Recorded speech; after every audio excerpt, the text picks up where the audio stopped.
All right, let's go ahead and take your seats, folks. We still got a couple seats up here in the front if you guys want to come on down. We're scattered throughout. There's a pair over here. Yeah. Don't worry, these costumes look like they stink. But they do. But they do. Very much. It's all very authentic. There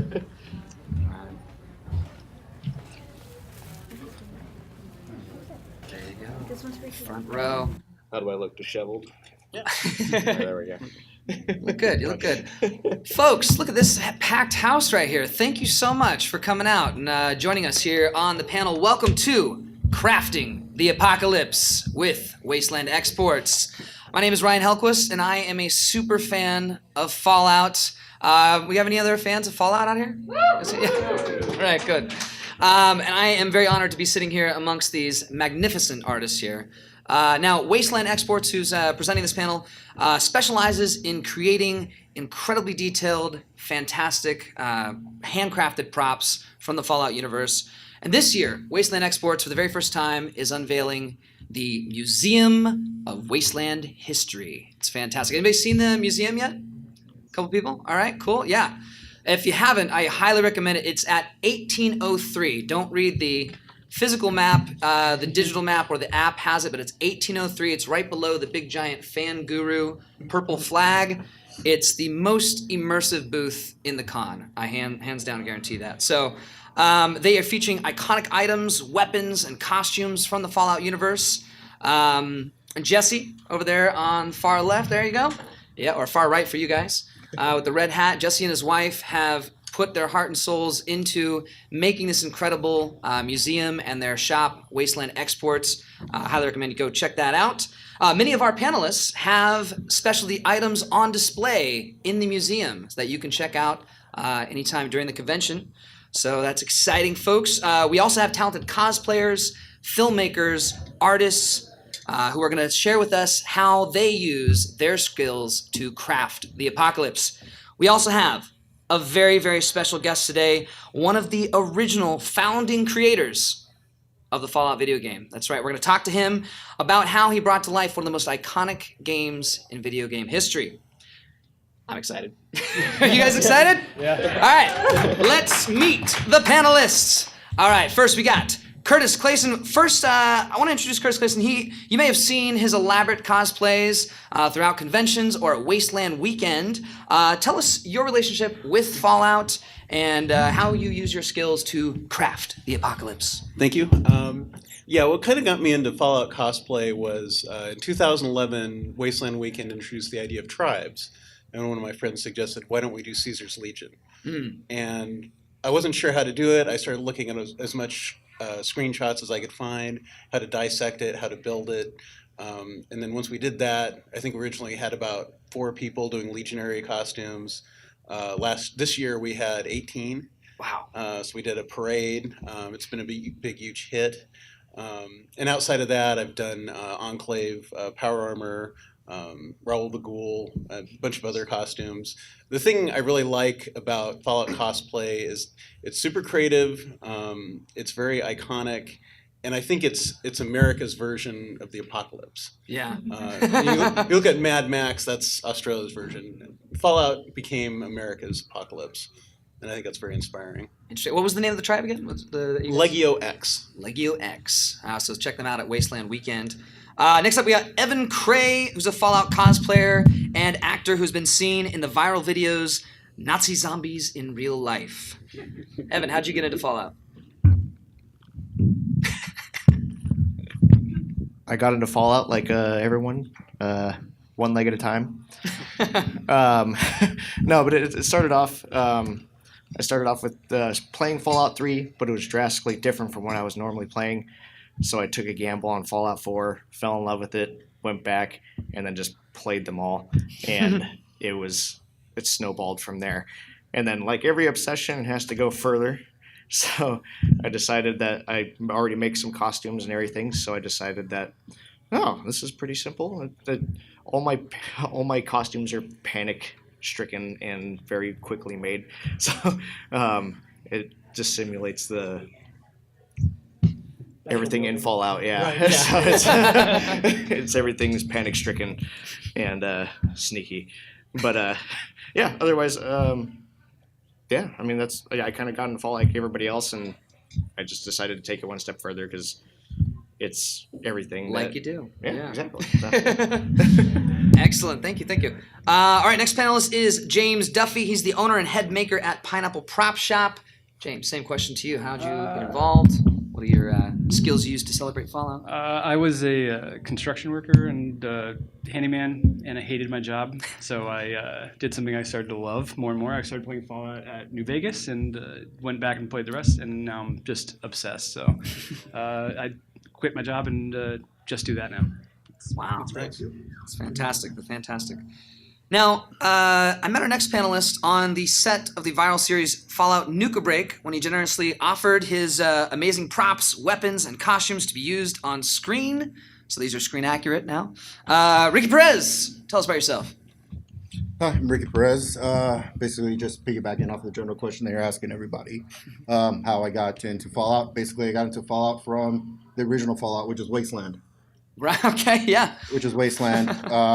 Then from there, went into Fallout 1, into Fallout 2. Got into tactics a little bit. Story changed a little bit and stuff like that. But then after that, the series went dark for a while until Bethesda picked it up and Fallout 3 came out. Got back into the series, but what really spiked my interest back into the series was when Obsidian got a hold of the franchise again. Yeah. The original creators, and it was just like a continuation story. It was just kind of like, meeting an old friend that you haven't seen in so many years. So, I was like, you know what? After playing the game for so many hours, I just needed to get back into it even more rather than just investing my time behind a computer screen. So I just started to, craft my fandom.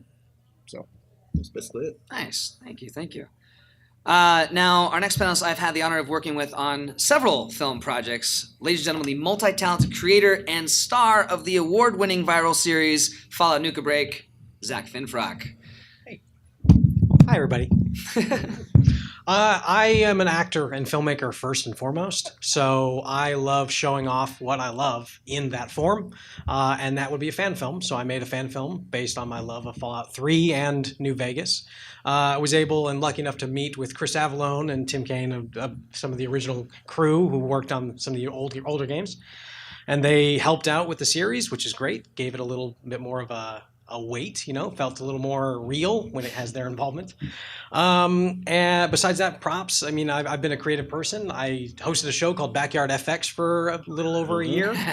And that actually kind of was the perfect transition into making props for fan series because it was all handmade, distressed, broken down looking props on purpose. And it's, real fun. So that's my entire life story. Excellent. And not only props, also some drawing as well for Fallout too. Yeah, I also am an illustrator. So in Fallout Nuka Break, anytime you see the drawings of like the slideshows and all that stuff, I also drew all of that. So we're all artists up here. We're all artistic people. So yeah, that's it. So, yeah. Thank you. And finally, our very special guest panelist, one of the founding fathers, one of the most iconic video games ever made, the art director and one of the original creators of Fallout, Leonard Boyarsky. Leonard, can you tell us a bit about the creation of Fallout and your specific roles in that process? How much time do we have? You got plenty of time. Wow, that's a big question. Well, we had a chance to make our own game, which very rarely happens. We were given the opportunity to make something based on the generic universal role-playing system, GURPS. So that does not come with a setting. And me and my partner, Jason Anderson, technical art lead on the project, we're really big Mad Max fans. Yeah. And we really did not want to make a fantasy game. So we pushed to make a post-apocalyptic game. And then for some bizarre reason, one day when I was stuck in traffic, I thought, hey, it would be really cool if this was based on some 1950s future. And then the other big iconic thing, I guess, is the Vault Boy. What happened there was we had a whole bunch of icons for all the different skills you could do in the game, and it just seemed very confusing. So I kind of had a vision of the Uncle Manypenny or whatever his name is from the Monopoly games, and I said, we should make that guy a Vault Dweller and have him do crazy stuff where he's always happy even if he's had his arms and legs blown off in the skill cards. So those were the two big kind of genesis of the things. I was telling, I'm sorry, I forgot your name. James. This morning, James this morning, that what happened with the power helmet that's on the cover. I had designed something before we went to the 1950s thing. I had designed the full-on power armor.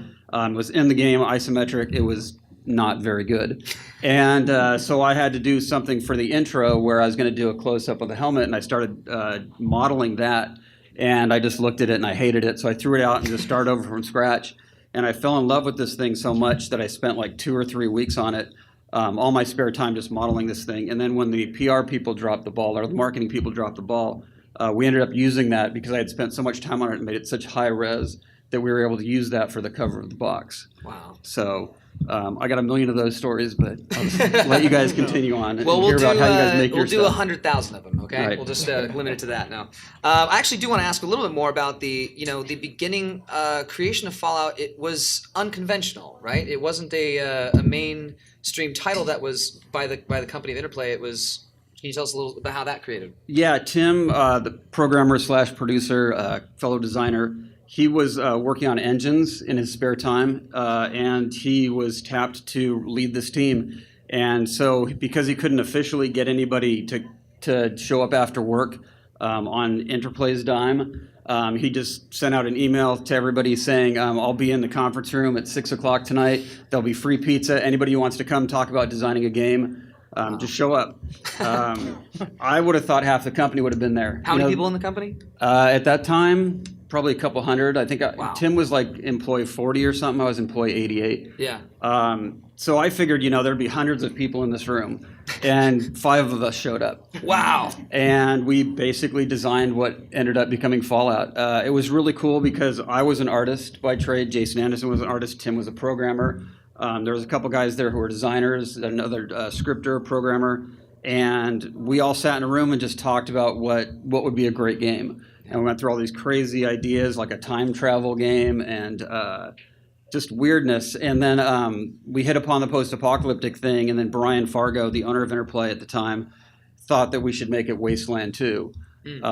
And we all thought that was a great idea, but for some bizarre reason, we never actually started making it Wasteland 2. We just kept going with what our vision was, and they weren't able to get that license, and they Brian eventually did and just made Wasteland 2 fairly recently. Right, yeah. So yeah, that was the genesis of the whole thing, and we were kind of this weird project where we were off in our own corner. They soon after that, they got the license for Dungeons and Dragons.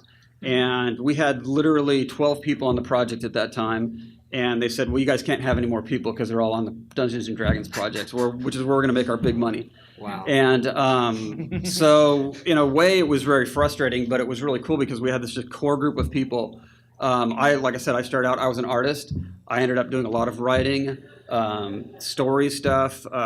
We all got to do a whole bunch of I'd never really animated before. I was one of the main animators on the game.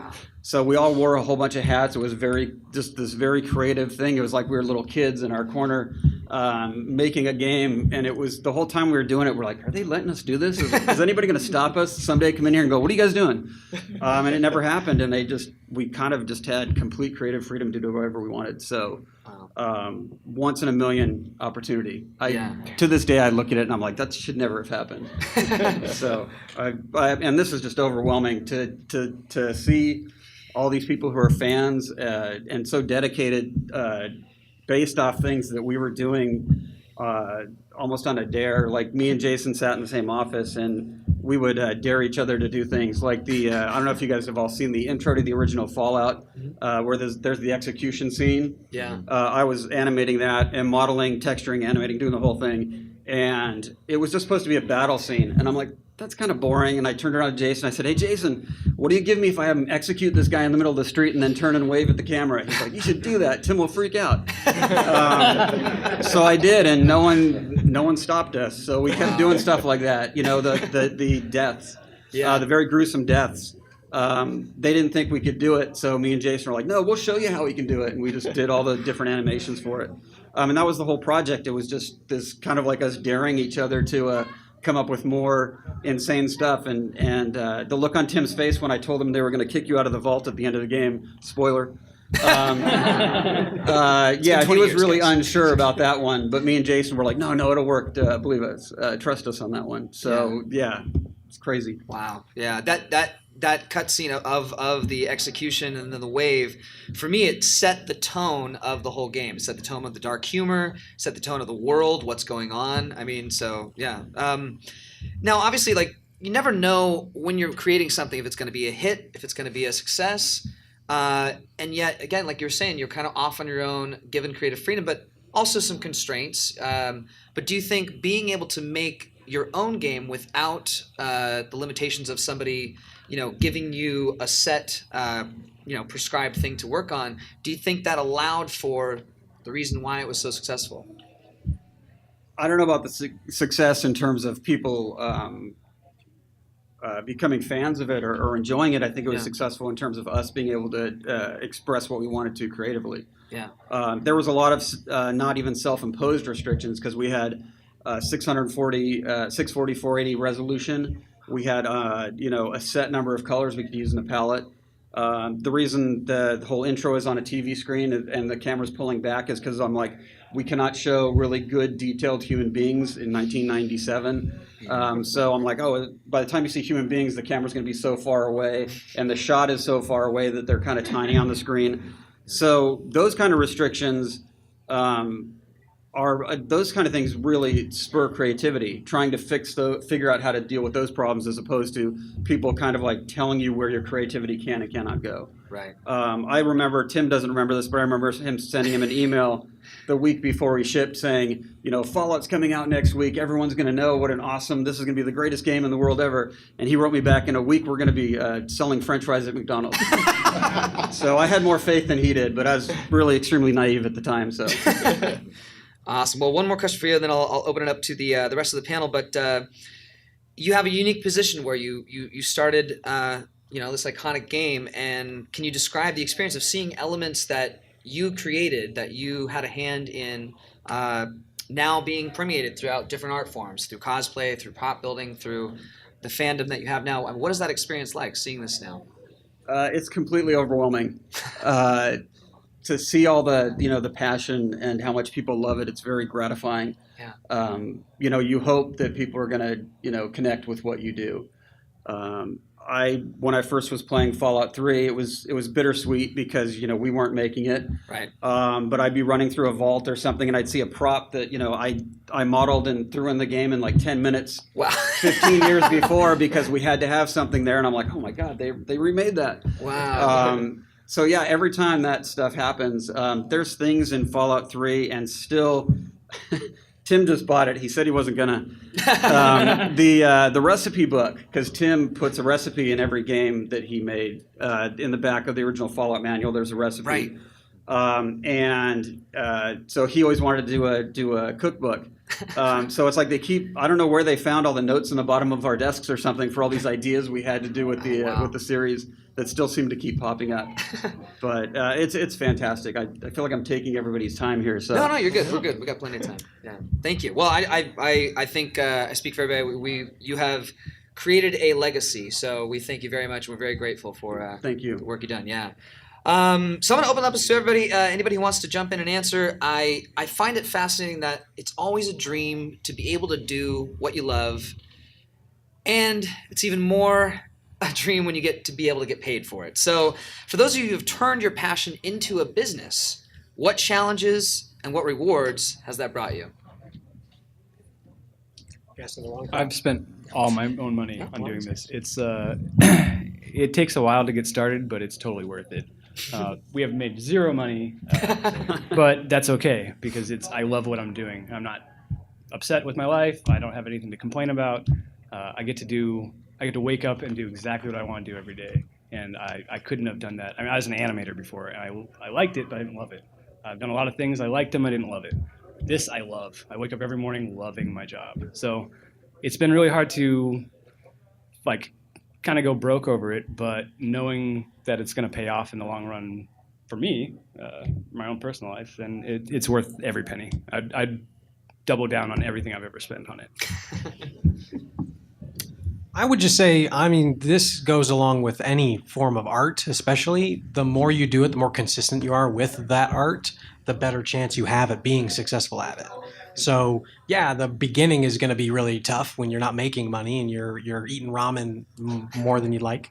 But the more you do it, your name gets out there, you make good things, and the internet is a wonderful, scary, unique beast that likes to share certain things over others, and you just keep putting out there. It's more consistency, I find, when it comes to art, is what gets the success, is being consistent with it.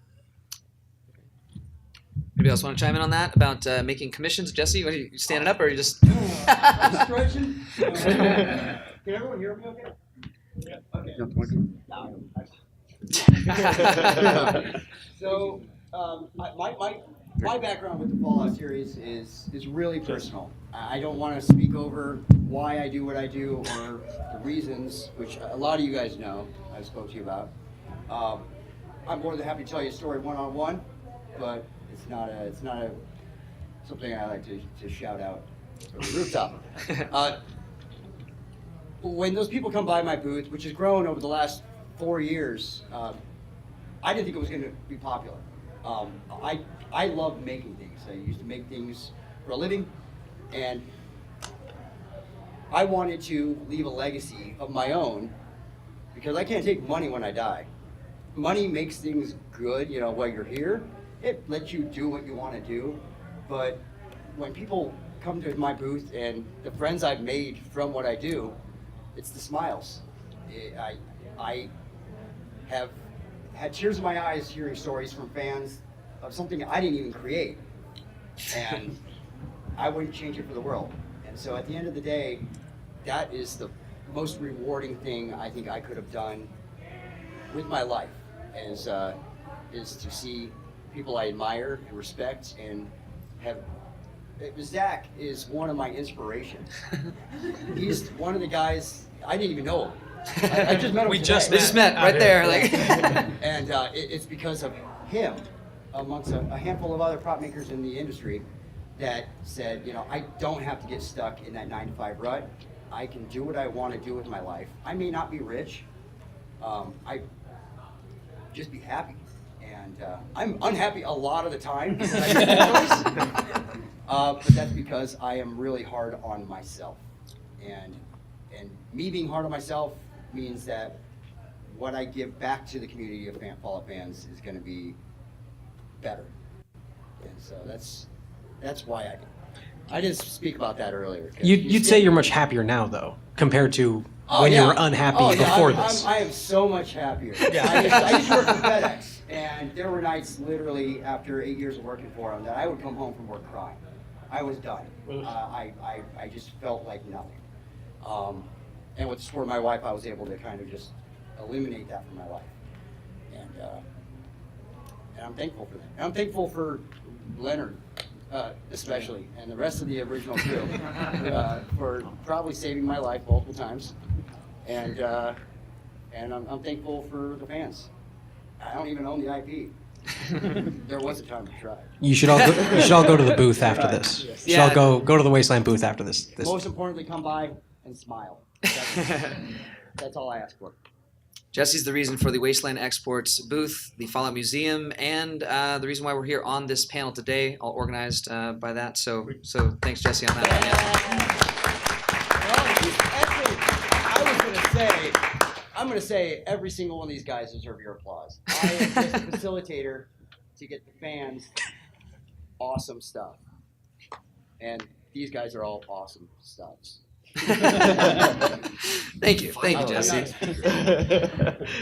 So now, obviously, everyone's path is different. Everyone needs to fail in order to learn. That aside, what lessons, advice, or resources would you share with your younger self to get a head start on your craft? Big questions. Use EVA foam. EVA foam. Yes. All you that would have builders out saved there. a lot of time and money. Yeah, if you're just getting started, it's a great way to get started with cosplay if you're trying to make armor, especially from video games, because it's all based on 3D files. You can download the 3D files, you can break them apart to make the patterns, and it's pretty cheap. So, and if you screw it up, you can throw it away. Great. Now, I'm not a builder myself. I'm an actor, so I don't know what EVA foam is or what it does. So what are some of the properties? Why is it so? Yeah, it's basically a closed cell, heat moldable, machinable foam. Okay. And you can use floor mats. You can get it at Harbor Freight for a 4-pack for $10. And you could make I made a suit of power armor. I think I spent about $40 on foam. Wow. And about $50 on Bondo for the helmet. So it's super cheap. It's easy to work with. You screw it up, you can do other things.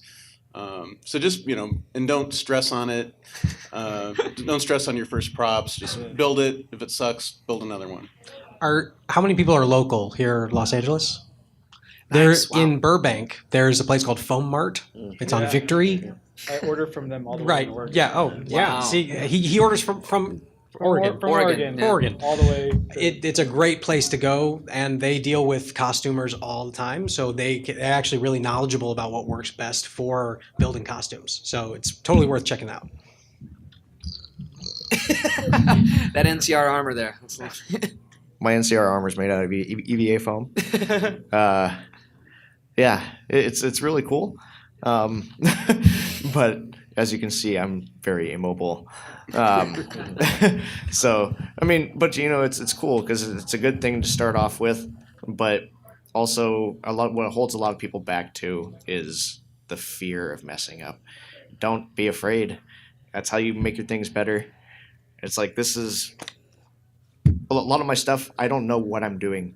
When I post a lot of things on my Instagram and stuff, it's mostly followed by, hey, I'm working on this. I have no idea what I'm doing, but I'm going to go with it anyways. So just go into it, just have a basic knowledge of what you're doing. Don't hurt yourself. But it's cool because you only get better over time when you work on things. So if that's my first thing to get you going, is just go for it. Nice. And go ahead. No, go ahead. I was gonna say Fallout actually is one of the best franchises to start making props in, because if you mess up, you just keep going, because the whole point of Fallout is everything's broken and old. Yeah. So I'm sure some of these pop marks and stuff in your armor weren't on purpose, and yet they look like they're on purpose. It looks incredible because It's what I like to call Fallout. quote unquote happy accidents. Right. Yeah, exactly. Okay? They're just happy accidents. Yeah, distressing will cover up a crappy paint job. Oh yeah. And when I first started cutting out the EVA foam on this, it started off with clean lines, and then after 2 cuts, your blade is dull and everything gets all jagged. But I was like, it works. It's got bullet holes all over it and cut marks all over it. So I was like, it works for Fallout. Like Todd Howard says, it just works. I was going to say acceptance of sanding. You have a lot of sanding in this. Just do it and do it forever and accept that that's going to happen. Fail a lot and destroy your projects. Just leave them sitting there, move on to the next thing. And I think that's it. I mean, it's really, you guys said it. It's like failure is the first option, and then you can work on that. I'd also say go on YouTube and don't be afraid to look at other maker stuff and just do what they did for your first prop and try what they did. Don't be too afraid. You're not copying them. It's your hands making it. They're not forcing you to do this, and they're not teaching you how to do it any better than anyone else could. So just get on there and figure it out. The information is out there. There's a lot of people sharing information now, and I think that's one of the best parts of this community is the open source sharing of information.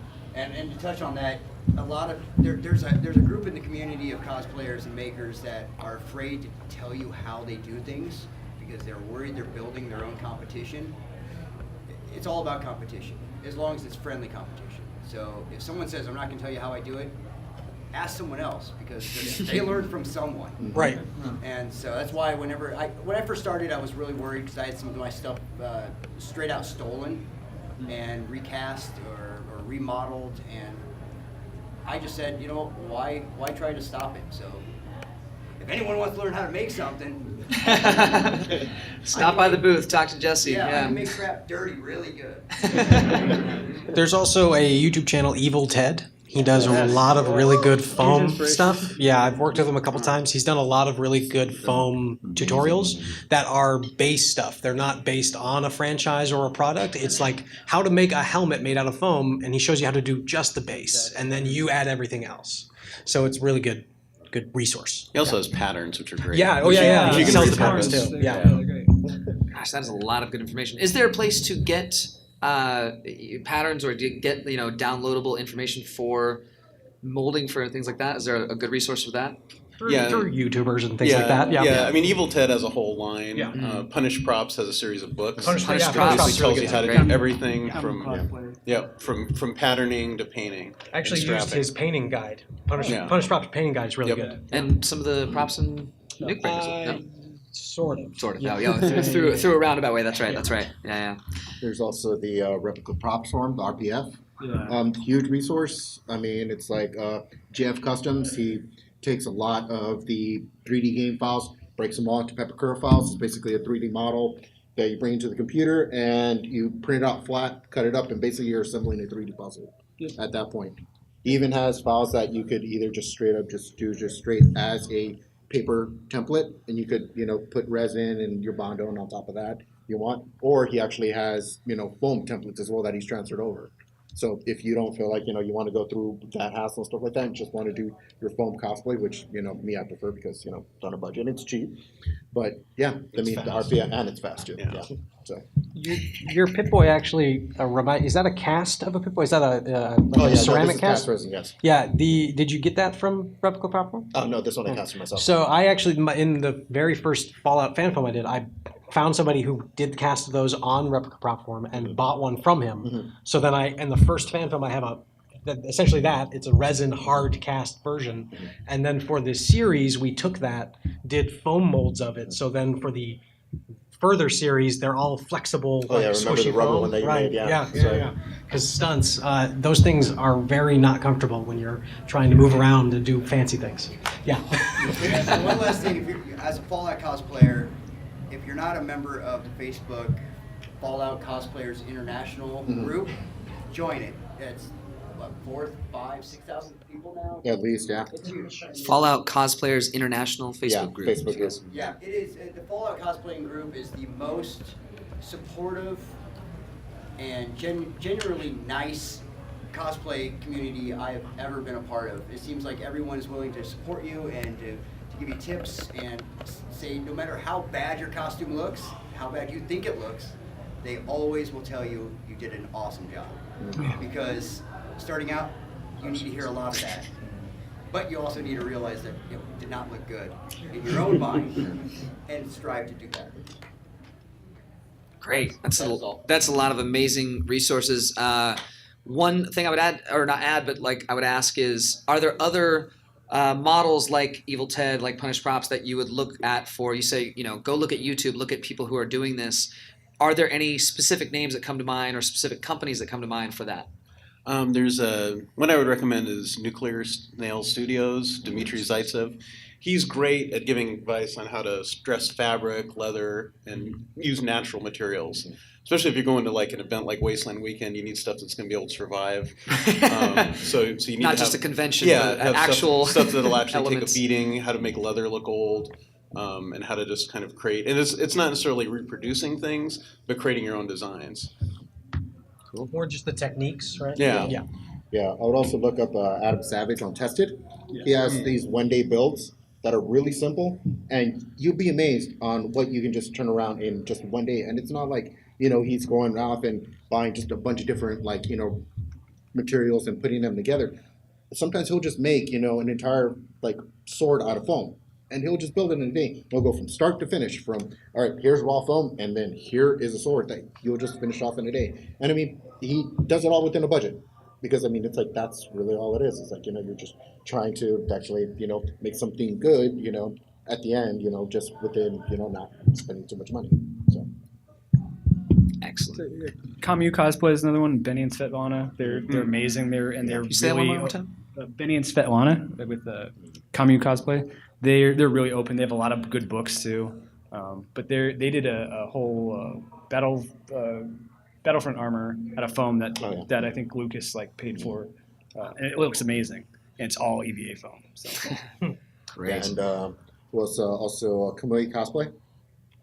She's from, I think, is she from Austria? I think That's Germany. what I was just talking about. Yeah, Germany. Yeah, they're German. Kamui? It's Benny and Svetlana. Yeah. Excellent. Thank you. All right. Now, and feel free to jump in on this one. Leonard, I know this is, you said you don't do a lot of cosplay. No? But what are your favorite creations? And this can be any artistic creation, costume, props, digital creations, things that you've drawn. Anybody can answer this. What are some of your favorite creations and why?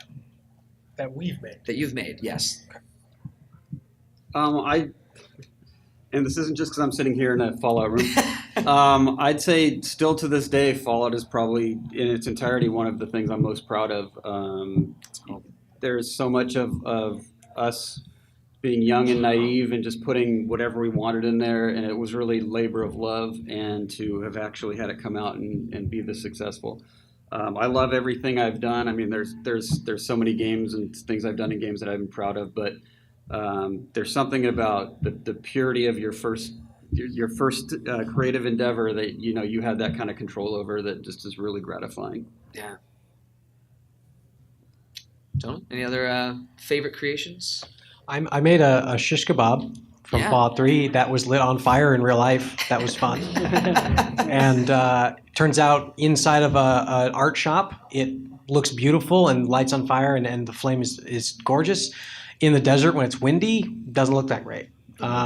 So trust me, what was on camera wasn't as cool as it was in person. But at night, when you got to test it again at night, it looked really, that really video cool. somewhere on the internet. Yeah. By the way, this prop that he's talking about, the shish kebab, is on display at the museum. Yeah. I'm actually currently working on the T-51 based on Leonard's original design from the cover. It would have been here if we had had a little more scheduling issues, but it'll be in your hands soon. Wow. Art imitating life, life creating the art, going back to the original creator. Yes. Big circle, that's I amazing. would say my favorite thing is just being able to create this stuff for everyone. I've created a lot of crap in my life, and when I say crap, it was literally crap in my eyes. And stuff that didn't sell. And I'm like, man, someone's going to buy this. I'm an artist, someone's got to buy this. I need to eat. And then no one bought it. And then I started making things I wanted to make, things that I would have bought. And people buy it, and it allows me to make more things. So that the museum down there is a failure. It is. I'm not gonna lie. Everyone else will look at it and think it's amazing, but to me, it is not what I wanted to give you guys. And so that's like $20-something thousand I'm throwing away next year, and I'm rebuilding it. And it's gonna be bigger, and it's gonna be better, and that down there, it makes me happy right now. But what I have coming is gonna make you guys happy. That's an interesting topic. You mentioned earlier about the cosplay community having a sounding board to knowing whether your costume is good or whether it's not, and having somebody to support you in that way. For anybody here, how do you assess for yourself if the thing that you built, if you're your own worst critic, how do you know if it's good? How do you know if you want to keep going, or how do you know when to let it go? That's a good question. You let it go 5 minutes before the con.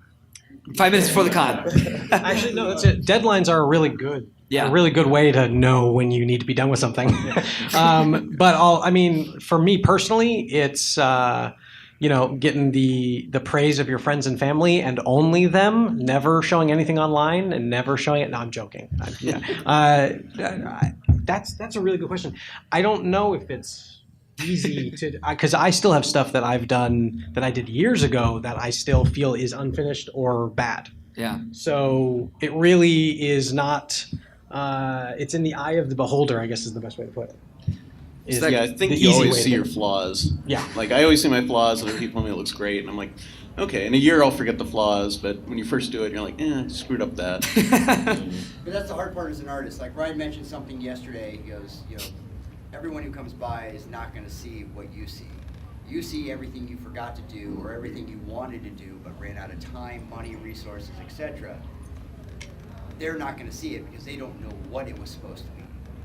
Right. And that is the hardest part to get over. And it's taken me a couple of days with the help of James and Evan and Ricky to realize that I'm not happy with it, but you guys can be happy with it, but it can be better, and it will be. And but it's never perfect. As an artist, it's never perfect. It's true. Everything is always a work in progress. Yeah. This costume is not my final rendition of this costume.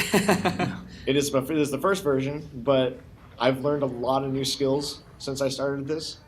I'm going to upgrade this to like plastic armor so it's more rigid, and I could take it to Wasteland, and because I know this hot glue ain't going to hold in the heat. So, Oh, I know that. but that's the thing, it's like I'm happy with where it's at right now, but I know it could be better. So, truly, it's all temporary too. So, because it could always get better. So, Right. Yeah, you should always be learning as an artist if you're going to create things. And so your next piece should always be different and better than your last piece because you've learned things on the last thing you made. So really, it's you can finish or even not finish a prop. I've made props where I get halfway through, realize I'm not happy with this at all, and I'll just shift and start making a brand new thing. So, that has happened plenty of times too. So sometimes the result is there is no result and you move on. It's really just not giving up. That's the biggest one, is the moment you give up on one thing and you flat out given up, then the creativity's lost. It's more taking that creativity into something else is really what I do, at least. Yeah. It's that great quote, an artist's work is never finished, it's only abandoned. Yeah. And with that, I do want to open up to questions from the audience, but before we do that, let's just go down the line and say if people want to find you, if you want them to connect with you for either commissions or just connect on social media, say that. Also, if you have something in the museum, if you could mention that. And then what are you currently working on that you're excited about? You can find me by searching my name. No, I'm on Instagram at Finfrock, Finfrock, spelled exactly the way it sounds. I currently I started my own company, Zap Entertainment. We're making a lot of things, including video games ourselves, which is it's just a huge challenge, way harder than I could have ever imagined. And when it comes to the props, I believe it is the shish kebab I have down there in the museum. And you said the football isn't here? The mini nuke is not Okay. Next time. There's a mini nuke, but it's not there right now. Yeah, so I guess that doesn't matter. There you go. I'm on Pineapple Prop Shop on Instagram, YouTube, Patreon, pretty much anywhere. And we're filming tutorials right now, so hopefully in January we'll have everything uploaded and you guys can check that out on YouTube. But for now, just Instagram. God, this armor. On every social media that I'm on, it's just Evan Cray. So EvanCray. Still waiting for that royalty check from Jay-Z with that Cray. But anyways, I'm very active on Instagram, and I'm also very open to people asking me questions about how I make my stuff. And I'm active enough that it's every process from starting to mid to finish. So you can actually see from start to finish my NCR build, everything. And so come say hi. I also have donated a prop at the museum. It's the Fallout 3 10mm pistol. It's all made completely out of Sintra plastic, and it took me about maybe two full days of working about 4 hours each. So, yeah, got questions? Ask them. I'm always cool about it. So. So you can find me on Instagram, Kurt Clasen. It's misspelled as KORTKLASEN. I'm also working on doing my own props on Skyraider props. I have a website and Etsy for that. The piece I have in the museum is a helmet I made for my Enclave power armor from Fallout 3. And it was the first big piece I did. It was also the first piece I did with Pepakura, which is a huge pain in the ass. Because I put about 12 layers of Bondo and hours of sanding on it, which is why I try to make everything out of foam now. And currently I'm working on an XO1 for the museum, but I realized that I couldn't make that one out of foam, so that's going to take a little longer. You can find me on all social media platforms at HeckTech Design, HECTEC Design. Currently, what I'm working on, or actually the concept for right now, is for another franchise called Titanfall. I'm going to be starting start to finish the Cloak pilot, and the first thing I'm going to start with that is pretty much breaking down a ripped file from the actual video game, and then slicing that up in basically Replica Designer, and then making a foam pattern after that. So I'll probably be starting that in January, and I think I should be finished by April with the whole costume. So you'll be able to see that from start to finish. I have a website, it's just my name. Or if you wanted to search me online, there's YouTube videos and talks I've given that talk way more in depth about some of the stuff I've done. My website has art, paintings, stuff I've done for video games, and sadly I can't talk about what I'm working on right now. Ooh, secrets. Oh, one more thing I forgot. Do have a prop donated to the museum. It's a fat man that's at the bottom of the cage. It's at the bottom of the cage due to size, not quality. Wasteland Exports.com. We just recently took down our store because we should be experienced in person. And so we only do cons. Right now we do 3 to 4 a year. We'll be next year hopefully be able to bring the museum to more. And I don't take commissions. I'm always open to make things for myself, and if I have the ability to make one for you too, I'd love to. But everything we make, we price and sell just so we can afford to come to these and give you guys something you won't get even at E3 from the people that own the intellectual property. And that's about it. I love you all. And I'm Ryan Hellquist, at Ryan Hellquist. I'm currently working on a fan fiction comic book for the origin story of Nuka Girl, so you can ask me about that later. Like I said, we're going to clear the room in a little bit, and we're going to do that Fallout meetup at 4 p.m. out in the main lobby. But any questions out there? Anybody? Wow. Oh, on the back, yeah. As prop makers, you guys go through a lot of the processes and do like a lot of different materials to create the props. What are some examples of technical innovations associated with these processes and materials that you guys wish you were? So a lot of, you guys hear me over here. Did everybody hear that? Good, cool. I want to comment. You mentioned with your armor, you cut, and you obviously cutting the dulls the blade on foam like that. One thing I did that I think I picked up on a YouTube video somewhere is I bought a soldering iron, and a lot of soldering irons come with blades that you can hook up to the soldering iron and just cut through foam. And a heated blade cutting through this foam is like a knife through butter. It's beautiful. That's a tip. Or a shish kebab through a Raider. Hey, there you go. Yeah. Yeah, I'd say sharpening your blades is probably the most. Sharpen those Yeah, blades. it's A whetstone too. Yeah, You can save yourself a lot of cleanup. There's a Kershaw sharpener. They're like $18. I use it like 200 times a day. You should sharpen it between like every 4 cuts, and you'll have really clean stuff. I would actually prefer, I would like to find an adhesive that is as quick as hot glue and easy to use, as non-toxic and permanent as CA glue. No barge cement? Barge, you know what, I'm using barge a lot more for things that I normally wouldn't use. Yeah. And, but there has to be something out there. There has to be something out there. Come on, chemists, get on it. Over there? Yep. 2 questions. One, if you guys need assistance with Kevin Kerr, let me know. Got an assistant here. Sanding. We need sanding assistance. I'm looking for sanding interns, please.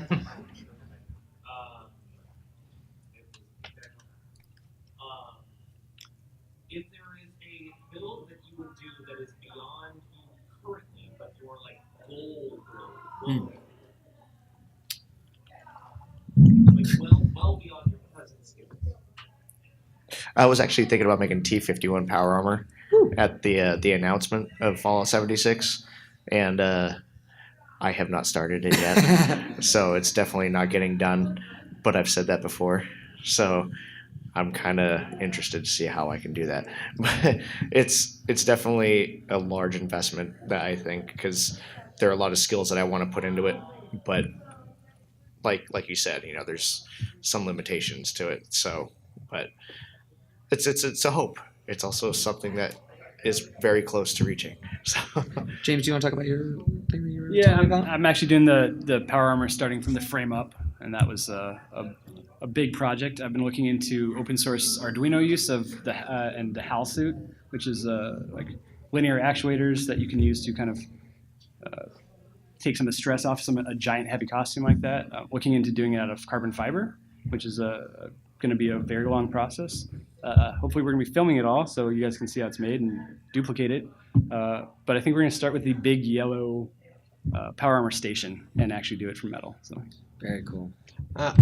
Gorus the Deathclaw? Oh, yeah. I really wanted to have... He's technically a character in our series. He has a little cameo, but it's really just a tall figure frame in a hood because we couldn't make a Deathclaw. But that's one I would love to do. Full, like you guys know the movie Underworld, where they had the Lycans, big guys in costumes? That, just a Deathclaw instead. Yeah, I'd love to do that. Great. Any other questions out? Oh, yeah.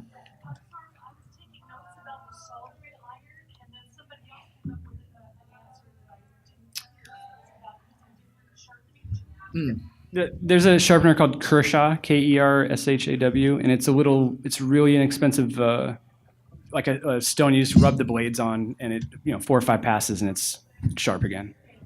Yeah, and I just use fresh utility blades. But whenever I have to do a big cut, like I was doing something long like that, I do it on a piece of scrap first, and you can see if it'll tear if it's not sharp enough. This is mostly for Leonard, creating Fallout. Yeah. But it can be for all of you. I wanted to ask, being sort of the granddaddy of this whole series, the one who started it all, what have you felt going through every year when a new one's coming out? What have been your opinions as it's gone, how it's developed? That's a tough question to answer. Yeah. Yeah. Torn. I love running around the Wasteland in 3D. It's very surreal and actually kind of cool to see stuff that you came up with 20 years ago, reimagined by different people. And it's also kind of frustrating because I would love to be making more Fallout games. I've said it before, it's online, that I felt there was a technicality that we didn't own it. It really felt like our game, the people who started it and came up with the idea. And we had actually tried to, we didn't even get much of a chance, but we did want to try to get the license when it was up for sale, but we didn't have the resources. So it's bittersweet. Like I said, I would have loved to have been able to do stuff that was so high res and running around first person in the Wasteland, but at least I get to do it now. So, all right, I think we got maybe one more question. Yeah. What's your guys' favorite Fallout moment from any of the games? Oh wow. Just leaving the vault in general. Yeah. Fallout 3, like I played Fallout 1 and 2 and loved them, but Fallout 3, when you first exit the vault and it's really bright and it kind of dims with the light. I mean, it's hard to do. I mean, I feel like Fallout 4's version of that wasn't as good as Fallout 3's. We could only describe it in text because it was an isometric game. Right. Well, but to that, I will say, for me personally, my favorite thing was that same thing for Fallout 1. The fact that you grew up in a vault, the thinking about the mentality of a character who his entire life, his parents' entire life, possibly his third generation entire life, only knows the vault, meaning you've never seen the sky outside of these walls. And then to be the first person that he knows of, or she knows of, to leave the vault, that's an amazing moment. And it was cathartic for me, even if it was, like that. So, yeah.